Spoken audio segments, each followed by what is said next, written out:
Hey guys, so I got a video here from a request that I need to fulfill, okay? And so if you watch it to the end, I appreciate it. There's value in this video, I promise, okay? But this video comes to you from a request from, I believe it's Nate. That's what I can gather from the handle on YouTube and Instagram. Now, it's so hard because from a handle, I don't really have much to work off of, but I think it's Nate. I know it's a female, so no, it's not Nate. So I'm going to go with Nate. Has asked me to talk to her a little bit about what it's like to get back into the field after about a 5-year hiatus. Okay, so apparently, we were going to do this over Instagram Live, and since my grandmother-in-law passed away, and since I was sick, it just didn't happen, and things just, I'm just going to make a video, okay? And so I'm just going to do it like this, and we're just going to roll with it, and hopefully this suffices for you, and I'm sorry that the Instagram Live didn't happen, Nate, okay? Hopefully that's what you go by.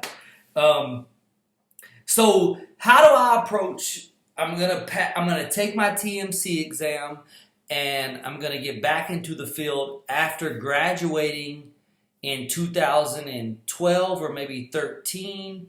Here we are in 2019. So you're talking 5 to 6 years hiatus out of being out of the field. And the question is, will anybody hire me? What are my obstacles that I'm gonna have to overcome? And what should I expect? So let's approach it like that, okay? First of all, will anybody hire you? If you pass your TMC and your clinical simulations and you become a registered respiratory therapist and you proceed to get a license in whichever state that you're currently in, yes, somebody will hire you, okay? Yeah, absolutely yes, 100% you will be hireable, okay? Now, will you be hireable in the facility of your first choice? Maybe not. That's what you need to understand. Do you want to go right into a level 1 trauma center after being out of the field and not working for approximately 5 to 6 years? That's probably not realistic. Now, could it happen? Yeah. Is it most likely going to happen? You need to brace yourself for probably not, okay? So that's the first thing I have to say is that can you get a job? 100%. Is it going to be the job that you're looking for? Depending on what you're looking for, maybe not, okay? So that's the first thing I want to say. Like, you realize that when you take a leave and you're gone from practice for several years, 5 to 6 years, you can't really expect to come back and go right into critical care trauma, critical care, emergency care, ER working, level 1 ER, level 1 trauma, all of those type of things. You can't expect to go right back into ICU care of the adult critical care patient, and definitely not the critical pediatric patient, okay? Now, does that mean that if either of those are your goals that you have to say, forget it, I don't want to do it? No. You just have to understand that there's going to be a process for you to get back into the arena to earn your way back into adult critical care or pediatric neonatal critical care. You just got to work your way back into it. Does this mean that you need to work a couple of years for a home health company because that's the only person that'll hire you? Maybe. Honestly, like, I'm not going to feed you any crap. Like, I'm going to tell you the truth. Are you going to have to go into an LTAC for a couple of years? Maybe so.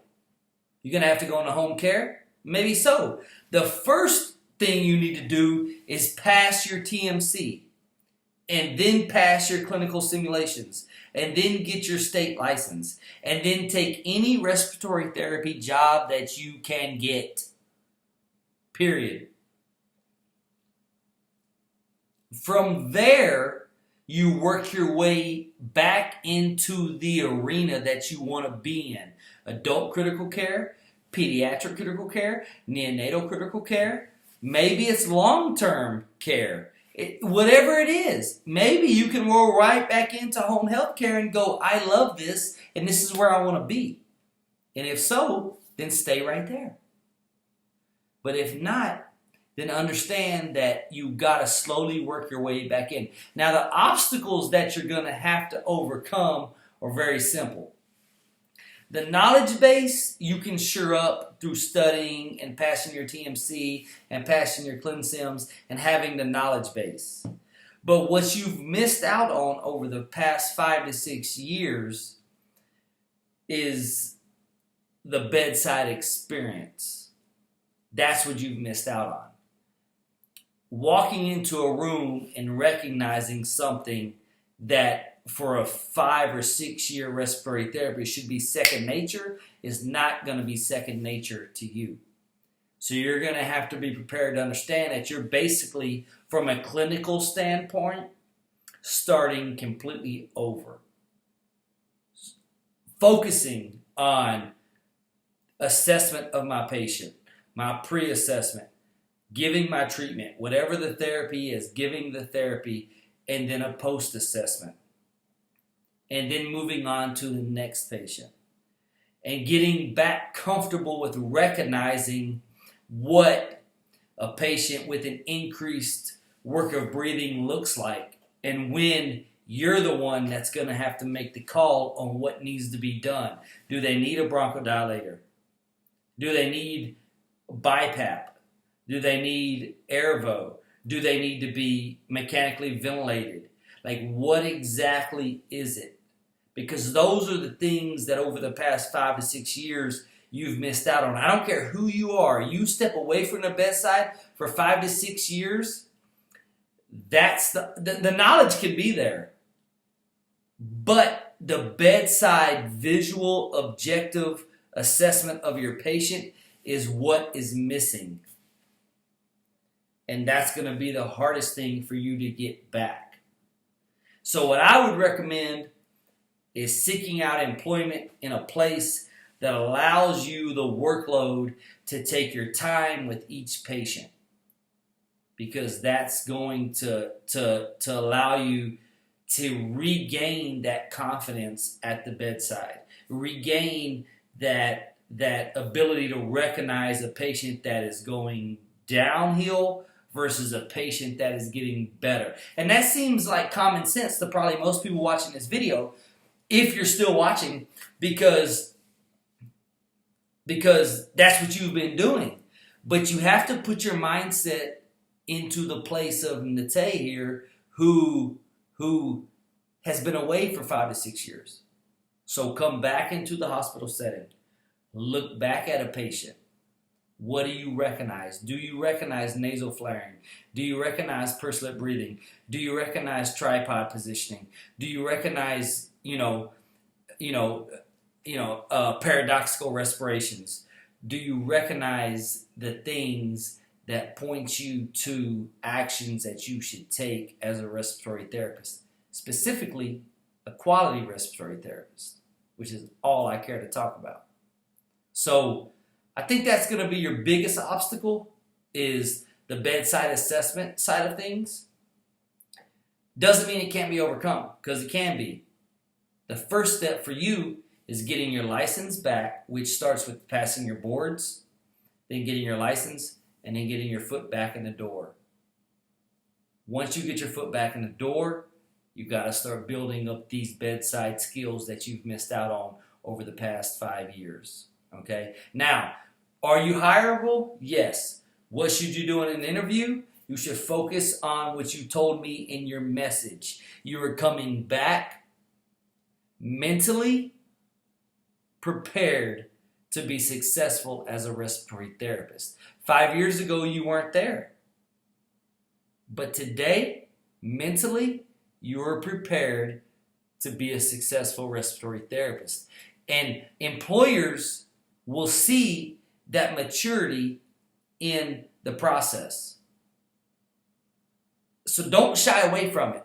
Don't try to fake it. Don't try to bullshit what's gone on over the past 5 years. Don't, I graduated 5 years ago and blah, blah. No, I graduated 5 years ago. I wasn't mentally right to take care of patients and to deal with this lifestyle. My life has changed. I've matured, and I am here. And I can be a valuable asset to your team. And somebody in your area will give you an opportunity to prove that that is true. Nate, I give you and I send you the best of wishes. I hope you go out there and be wildly successful. And I please hope you keep in contact with me and update me through this process.